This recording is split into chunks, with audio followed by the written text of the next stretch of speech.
আমি কে, এটা অন্য কাউকে জিজ্ঞেস করার প্রশ্ন নয়। এই প্রশ্নটা আপনার নিজেকে করার কথা। আপনি কে আপনি তা জানেন না, এটা কি ছোট সমস্যা? তাই আপনার মধ্যে প্রশ্নটা যদি আন্তরিকভাবেই আগুন হয়ে জ্বলে, তখন আপনি আসুন। প্রণাম সদ্গুরু। আমি পশ্চিমবঙ্গ থেকে এসেছি। আমার নাম সৌরব্রত মুখার্জি। আমি আপনাকে ফলো করছি গত 3 মাস ধরে। এটা কি ওয়ার্নিং দিলেন? না না, কেন কেন স্যার? আমি আমি আপনাকে বিগত বেশ কয়েক মাস ধরেই ফলো করছি, আর আমি আপনার ভিডিওগুলো দেখছি, আর আক্ষরিক অর্থেই বলতে পারি আমি আপনার ফ্যান। কিন্তু আমার এই একটা প্রশ্ন আছে। আমি লক্ষ্য করেছি আপনি বলেন আমরা আমাদের জীবনে যা কিছু সংগ্রহ করি, এই যেমন মাইনে, আমাদের সম্মান, ধনসম্পদ বা আমাদের দেহের চর্বিও, এই সব কিছুকেই আমরা বলতে পারি এগুলো আমার, কিন্তু এসব আমি নই। আপনি এটা বলেন, আমি খেয়াল করেছি। আর কথাটা খুবই যুক্তিসঙ্গত, সত্যি। আমি বলতে পারি যে বাড়িটা আমার, কিন্তু ওটা আমি নই। আমি বলতে পারি যে এই দেহটা আমার, কিন্তু আমি ওটা নই। তাহলে আমি ঠিক কে? তাহলে আমি কে? যদি আমরা আমি যা সংগ্রহ করেছি সব ছেড়ে দিই, যদি যা কিছু অর্জন করেছি সব ছেড়ে দিই, তাহলে আমি ঠিক কে? আমার অস্তিত্বটা কি? এটাই স্যার আমি জানতে চাই। হ্যাঁ, কিন্তু আমাকে জিজ্ঞেস করছেন কেন?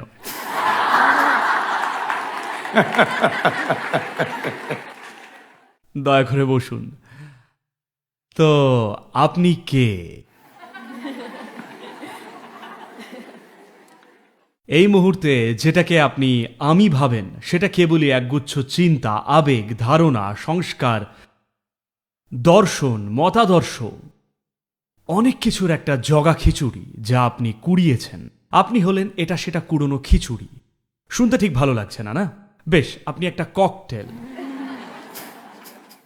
আমরা কি ওনাকে আরেকটা ভালো নাম দেব? আপনি একটা ফুলের তোড়া। যাই হোক, তো আপনি কে? আমেরিকার ওহায়োতে সিনসিনাটি বিমানবন্দরে একটা ঘটনা ঘটেছিল। প্লেনে ওঠার আগে চেক ইনের জন্য বহু লোক লাইনে দাঁড়িয়েছিলেন টিকিট বুথে। একজন ওই লাইনটাকে টপকে সোজা সামনে চলে এলেন আর তার টিকিটটা ঠেলে সামনে ধরলেন। কাউন্টারের যে ভদ্রমহিলা ছিলেন তিনি বললেন, স্যার সবাই লাইনে দাঁড়িয়ে। ভদ্রলোক বললেন, না না, আমার খুব তাড়া আছে। মহিলাটি বললেন, সবারই তাড়া আছে, আর সবাই তো একই প্লেনেই উঠবেন, দয়া করে লাইনে দাঁড়ান। তখন তিনি বললেন, জানেন আপনি আমি কে? মহিলা ওনার দিকে তাকালেন আর চট করে মাইক্রোফোনটা তুলে নিয়ে বললেন, এখানে একজন ভদ্রলোক আছেন যিনি জানেন না উনি কে, কেউ ওনাকে একটু সাহায্য করবেন? তো আমি কে, এটা অন্য কাউকে জিজ্ঞেস করার প্রশ্ন নয়। এই প্রশ্নটা আপনার নিজেকে করার কথা। প্রশ্নটাকে গভীর থেকে আরো গভীর করে তুলুন। যদি যদি আপনি উঠে দেখুন, আপনার জিজ্ঞেস করাটা অনেকটা ওই সকালের প্রার্থনার মতো শোনাচ্ছে, বুঝলেন? মানুষের প্রার্থনা তো জানেন। আপনি গিয়ে একটা মন্ত্র শিখে তারপর নম নম নম নম নম করেন, পাশে আপনার বাচ্চা কিছু করছে, এই চুপ, নম নম নম নম নম নম নম, ডুম। আর এরই মাঝে আজকাল তো ফোন টোনও ধরতে পারেন, এমনকি মন্দিরের পুরোহিতরাও ফোন টোন করছেন মাঝখানে, এই সব। তো ক্রিসমাসের সময় একটা ঘটনা ঘটেছিল। মিনেসোটায় এক ভদ্রমহিলা প্রার্থনা করছিলেন। প্রার্থনার আওয়াজ তার প্রতিবেশীদের কানে গেল। প্রার্থনায় বলছিলেন, হে ভগবান, দয়া করে এবার ওই গতবার তো বোকা বুড়ো সান্টা ক্লজ নাগালে এলো আর আমার প্রার্থনাটা ভুল বুঝল।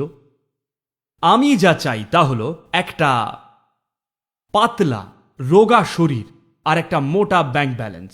গতবার সে পুরো উল্টো বুঝল। আমি এটা বলছি তার কারণ হলো, আপনারা দয়া করে পৃথিবীর সব প্রার্থনাগুলোকে একটু দেখুন। হে ভগবান, আমায় এটা দাও, ওটা দাও, আমায় বাঁচাও, রক্ষা করো। এটা শুনে কি ঐশ্বরিক কিছু মনে হয়, নাকি শুনে মনে হচ্ছে সাধারণ একটা আত্মরক্ষা? আত্মরক্ষা বা সার্ভাইভাল, তাও আমদানি করা। এই পৃথিবীতে টিকে থাকতে আপনার শুধুই 4টে হাত পা আর মাথায় কয়েকটা চালু স্নায়ুকোষ চাই।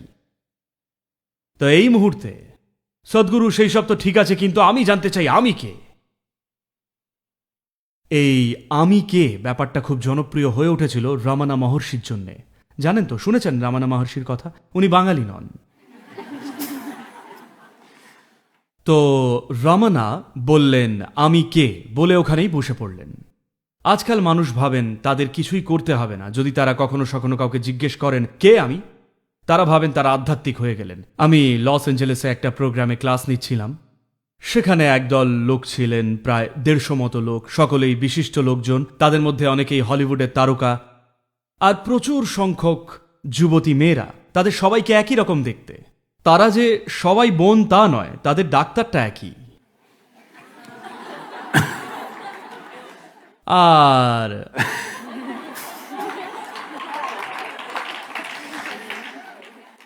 আর তারপর তাদের একজন বললেন, সদ্গুরু আমি কে? আমি তাদের শুধু 21 মিনিটের একটা সরল প্র্যাকটিস শেখাচ্ছিলাম। কেন? না, আপনাকে অন্তর্মুখী করতে, কারণ আপনি এই প্রশ্নটা বাইরে করছেন। এইভাবে আপনি কিছুই পাবেন না। যদি আমি আপনাকে বলি আপনি হলেন আত্মা, পরমাত্মা, আবোল তাবোল, তাতে আপনার কি হবে? শুধুই নতুন নাম, কয়েকটা শব্দ শিখবেন। দেখুন, আমি যদি বলি আপনি একটা আত্মা, একটা ঐশ্বরিক সত্তা, আপনি পরমাত্মা, আপনি আত্মা, আপনি কিন্তু কোথাও পৌঁছলেন না, শুধুই পেলেন আরও কিছু আবোল তাবোল যত শব্দ, শুধু সেটাই পেলেন। তো আমি বললাম, আমরা আপনাদের একটা সরল 21 মিনিটের প্রক্রিয়া শেখাচ্ছি যে কি করে অন্তর্মুখী হওয়া যায়। তা বলে আপনি বলছেন আমাদের এই 21 মিনিট ধরে এত কিছু করতে হবে, কিন্তু রমনা মহর্ষি তো বলেছিলেন তোমাদের কিছুই করতে হবে না। আমি বললাম, আরে বাপরে, রমনা লস অ্যাঞ্জেলেসে পৌঁছেছিলেন? কিন্তু সত্যিই রমনা কিছু করেননি, এটা ঘটনা। উনি শুধুই এইভাবে বসে থাকতেন বাবু হয়ে, এমনি এমনি কিছু না করেই, সম্পূর্ণ ওইভাবে। ইঁদুরেরা এসে কামড়ে কামড়ে ওনার মাংস খেত, এতে ক্ষত হয়ে ঘা হয়েছিল, আর তাতে কৃমির সংক্রমণ হয়ে গেছিল। তবু উনি কেবল ওইভাবেই বসে থাকতেন কিছু না করে। যদি আপনি ঠিক ওই রকমভাবে কিছু না করে বসে থাকতে পারেন তাহলে তৎক্ষণাৎ উত্তর পেয়ে যাবেন, ঠিক আছে? কিন্তু এখন এই ক্যালিফোর্নিয়ায় থেকে তারা এমন হয়ে উঠেছেন যে একটা মশা কামড়ালেও তারা 911 কল করেন। সত্যি ওখানে এইরকমই হয়। তো এই অবস্থায় ওইসব চাইবেন না। তো এখন দেখুন প্রশ্নটা কতটা গভীর। সত্যি যদি বুঝে থাকেন, প্রশ্নটা কিন্তু সামান্য নয়। আপনি কে আপনি তা জানেন না, এটা কি ছোট সমস্যা? হ্যাঁ, এটাই তো সবচেয়ে মৌলিক সমস্যা, তাই না? আবার আপনি উঠে দাঁড়িয়ে নিজের পরিচয়ও দিচ্ছেন, ঠিকানা বলছেন যে বাংলা থেকে এসেছেন, ইত্যাদি ইত্যাদি। আর এখন এই প্রশ্নটাও করছেন। আসলে প্রশ্নটা এখনো ঠিক পাকেনি। যদি আপনি উঠে দাঁড়াতেন আর প্রশ্নটা ভাবা মাত্রই চোখে জল চলে আসতো, তাহলে এই প্রশ্নের উত্তরটা একেবারে অন্যভাবে দিতাম। কিন্তু আপাতত প্রশ্নটা একটা উপহাস, তাই আমিও আপনার সাথে উপহাস করছি, ঠিক আছে? হ্যাঁ, প্রশ্নটা এসেছে, প্রশ্নটা যে আছে তা ভালো কথা, কিন্তু প্রশ্নটা আরো ধারালো হওয়া দরকার, আরো গভীরে ঢোকার জন্য। এখনো প্রশ্নটায় সেই তীব্রতা আসেনি যাতে করে এটা কোনো কিছুর গভীরে ঢুকতে পারে। আপাতত এটা এখনো একটা হালকা প্রশ্ন। তো এই মুহূর্তে আমি আপনাকে কিছু বলতে পারি যে আপনি কে, কিন্তু এটা আপনার অনুভবে নেই, আপনার অভিজ্ঞতায় নেই। এমন কিছু যদি আপনাকে বলি তাহলে কি করতে পারেন? সেটা বিশ্বাস করতে পারেন অথবা অবিশ্বাস করতে পারেন। যদি বিশ্বাস করেন তাহলে সেটার একটুও কাছে পৌঁছচ্ছেন না। যদি অবিশ্বাস করেন তাহলে বিন্দুমাত্র সেটার কাছে পৌঁছচ্ছেন না। যদি আমায় বিশ্বাস করেন তাহলে ফিরে গিয়ে কিছু সুন্দর রূপকথার গল্প শোনাতে পারেন। যদি অবিশ্বাস করেন তাহলে ফিরে গিয়ে আমাকে নিয়ে খারাপ কথা বলতে পারেন। কিন্তু আপনি কিন্তু 1 ইঞ্চিও কোথাও এগোলেন না, তাই না? তাই আপনার মধ্যে প্রশ্নটা যদি আন্তরিকভাবে আগুন হয়ে জ্বলে, যদি আজ রাতে এই প্রশ্নটা আপনাকে এতটাই কুড়ে কুড়ে খায় যে আপনি ঘুমোতে পারছেন না, বসতে পারছেন না, দাঁড়াতে পারছেন না, যদি এটা আপনাকে এতটাই কুড়ে খায়, তখন আপনি আসুন, আমি আপনাকে অন্য কিছুই দেব, একেবারে অন্য রকম কিছু।